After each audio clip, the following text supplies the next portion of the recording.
पर जुल्म ढाते रहे। 12 साल बीत गए और उनके अत्याचार दिन ब दिन बढ़ते ही गए। काफिर कुरैश तो यहाँ तक साजिशें करने लगे कि नबीजी रसूलुल्लाह सल्लल्लाहु अलैहि वसल्लम को शहीद कर दें। इसी बीच मदीना के लोग नबी ए पाक रसूलुल्लाह सल्लल्लाहु अलैहि वसल्लम को अपने शहर बुलाने लगे।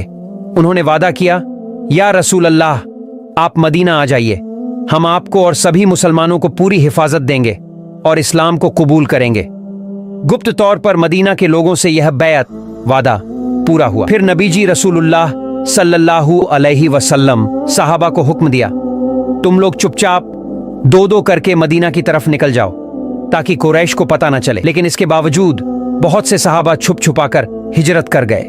अब नबी पाक रसूलुल्लाह सल्लल्लाहु अलैहि वसल्लम मदीना जाने का पक्का इरादा कर लिया। बस अल्लाह ताला के हुक्म का इंतजार था। एक दिन दोपहर को अचानक नबीजी रसूलुल्लाह सल्लल्लाहु अलैहि वसल्लम अब्बू बकर रजी अल्लाहु अन्हु के घर आ पहुंचे।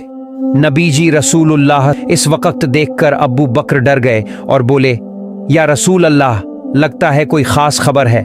नबीजी रसूलुल्लाह सल्लल्लाहु अलैहि वसल्लम ही ने फरमाया, अब्बू बकर, मुझे अल्लाह की तरफ से इजाजत मिल गई है कि मैं मक्का छोड़कर मदीना हिजरत करूं।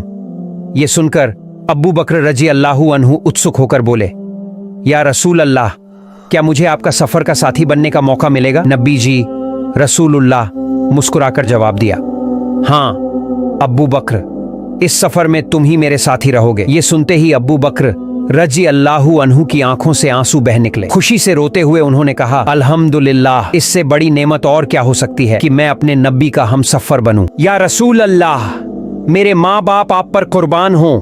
जिस दिन आपने हिजरत की इच्छा जताई थी उसी दिन मैंने 2 ऊंट खरीद कर उनकी देखभाल शुरू कर दी थी।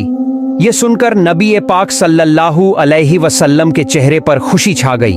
वो अब्बू बकर के घर में बैठ गए और शाम का इंतजार करने लगे।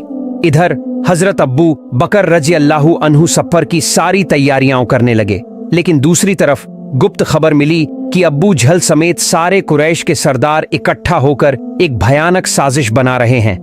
मोहम्मद सल्लल्लाहु अलैहि वसल्लम को इस दुनिया से मिटा देना है। यह खबर सुनकर नबीजी सल्लल्लाहु अलैहि वसल्लम ने अपने चचेरे भाई अली रजी अल्लाहु अन्हु को बुलाया और फरमाया, अली, लोगों की सारी अमानतें ले लो और उन्हें उनके मालिकों को लौटा देना। आज रात तुम मेरे बिस्तर पर सोना। हजरत अली रजी अल्लाहु अन्हु ने सब अमानतें ले लीं और नबीजी सल्लल्लाहु अलैहि वसल्लम के घर की तरफ रवाना हो गए। उधर मक्का की रात गहराने लगी। नबीजी सल्लल्लाहु अलैहि वसल्लम की आंखों से आंसू बह निकले। उन्होंने हाथ उठाकर अल्लाह से दुआ की और फिर अब्बू बकर को साथ लेकर सफर के लिए खड़े हो गए। जब नबीजी सल्लल्लाहु अलैहि वसल्लम ऊंट पर सवार होने लगे तो उन्होंने पीछे मुड़कर मुस्कुराते हुए हजरत आयशा रजी अल्लाहु अन्हा से कहा, ऐ आयशा, हमारे लिए दुआ करना, हम हिजरत के सफर पर निकल रहे हैं। इतना कहकर वो अब्बू बकर के साथ रवाना हो गए। लंबा सफर, रास्ते की मुश्किलें और दुश्मनों के खतरे झेलते हुए आखिरकार नबी पाक सल्लल्लाहु अलैहि वसल्लम और अब्बू बकर रजी अल्लाहु अन्हु मदीना पहुंच गए। कुछ दिन बाद ही हजरत आयशा रजी अल्लाहु अन्हा और उनका पूरा परिवार भी मदीना आ गया। समय बीतता रहा। एक दिन हजरत जिब्रील अलैहिस्सलाम नबीजी सल्लल्लाहु अलैहि वसल्लम के पास आए और बोले, या रसूल अल्लाह, आयशा आपकी पत्नी है, उन्हें इज्जत के साथ अपने घर ले आइए। यह कहकर जिब्रील अलैहिस्सलाम चले गए। अल्लाह की क्या कुदरत! अगले ही दिन अब्बू बकर रजी अल्लाहु अन्हु खुद नबीजी सल्लल्लाहु अलैहि वसल्लम के पास आए और बोले, या रसूल अल्लाह, आप अपनी पत्नी को घर क्यों नहीं ला रहे? नबीजी सल्लल्लाहु अलैहि वसल्लम थोड़ा संकोच में पड़ गए और धीरे से बोले, अब्बू बकर, मैं सोच रहा हूं, दरअसल मेरे पास अभी पूरा महर मौजूद नहीं है। यह सुनकर अब्बू बकर रजी अल्लाहु अन्हु ने इजाजत ली और घर की तरफ रवाना हो गए। चलते चलते उनके दिल में यही ख्याल घूम रहा था, मेरी बेटी तो नबीजी सल्लल्लाहु अलैहि वसल्लम की अमानत है और महर की जिम्मेदारी भी मेरी ही है। अब्बू बकर रजी अल्लाहु अन्हु सोचने लगे, अगर अभी नबीजी सल्लल्लाहु अलैहि वसल्लम को खुश कर दूं तो यह कितना बेहतरीन काम होगा। यह सोचकर वो घर गए और वहां से 500 दिरहम निकाल लाए। फिर नबी पाक सल्लल्लाहु अलैहि वसल्लम के पास जाकर बोले, या रसूल अल्लाह, ये मेरा तोहफा है। नबी जी सल्लल्लाहु अलैहि वसल्लम ने उनका तोहफा कबूल किया और उसी रकम को हजरत आयशा रजी अल्लाहु अन्हा का महर बना दिया। इस तरह उनका महर अदा कर दिया गया। उस वक्त आयशा रजी अल्लाहु अन्हा की उम्र सिर्फ 9 साल थी।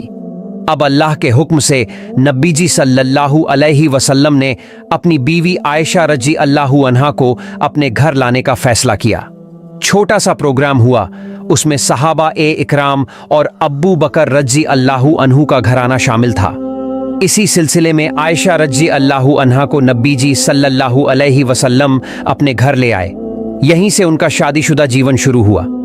किताबों में उस कमरे का जिक्र आता है जहां नबी जी सल्लल्लाहु अलैहि वसल्लम और आयशा रजी अल्लाहु अन्हा रहते थे। वो एक छोटा सा कमरा था, दीवारें मिट्टी की बनी हुई, छत खजूर की पत्तियों और टहनियों की थी।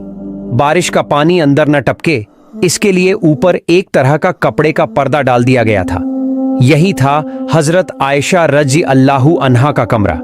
हजरत आयशा रजी अल्लाहु अन्हा खुद कहती हैं, हमारी जिंदगी इतनी सादा थी कि घर में दिया जलाने के लिए तेल तक नहीं होता था। कई बार पूरा महीना यूं ही बीत जाता, मगर चिरागा जलाने की भी सुविधा नहीं होती। हम तो चांदनी रात में ही रहते और कभी अमावस की घुप अंधियारी में। वो आगे कहती हैं, तेल तो हमारे पास पकाने के लिए भी नहीं होता था, तो दिए के लिए कहां से आता। अगर कभी थोड़ा बहुत जैतून का तेल होता भी तो हम उसे खाना पकाने में इस्तेमाल कर लेते। इसी तरह महीने दर महीने गुजरते। अगर किसी सहाबी से कोई तोहफा आता तो वही हमारा एक वक्त का खाना बन जाता।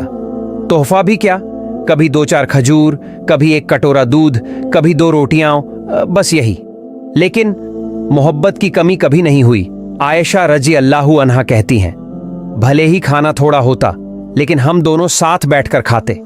अंधेरे में जब हम खाना शुरू करते तो कई बार एक ही निवाले पर हम दोनों के हाथ एक साथ पड़ जाते। हजरत आयशा रजी अल्लाहु अन्हा कहती हैं, हम दोनों मिल बांट कर खाते थे। कभी अगर मांस का खाना होता और मैं हड्डी चबा लेती तो नबी पाक सल्लल्लाहु अलैहि वसल्लम उसी हड्डी को उठाकर उसी जगह से चबाते जहां मेरे दांत लगे होते। फिर कहती हैं, अगर मैं किसी प्याले से पानी पीती तो नबी जी सल्लल्लाहु अलैहि वसल्लम उसी प्याले को उसी जगह से अपने होंठ लगाकर पानी पीते जहां से मैंने पिया होता। सुभान अल्लाह। ऐसे ही नबी पाक सल्लल्लाहु अलैहि वसल्लम और आयशा रजी अल्लाहु अन्हा की जिंदगी बेहद मोहब्बत और खुशियों से भरी हुई थी। हाँ, उनका छोटा सा घर था, उसमें न तो कोई कीमती सामान था न ही कोई आलीशान सजावट, लेकिन उस घर में मोहब्बत और सुकून इतना था कि लगता था जैसे जन्नत का कोई टुकड़ा वहीं उतर आया हो। याद रखिए, पैसा, दौलत, शोहरत, ये सब इंसान को असली सुकून नहीं दे सकते। असली सुकून सिर्फ दिल का सुकून है। जिसने दिल का सुकून पा लिया उसने सारी दुनिया पा ली। या अल्लाह, हमारे हर घर में ऐसी मोहब्बत और सुकून अता फरमा।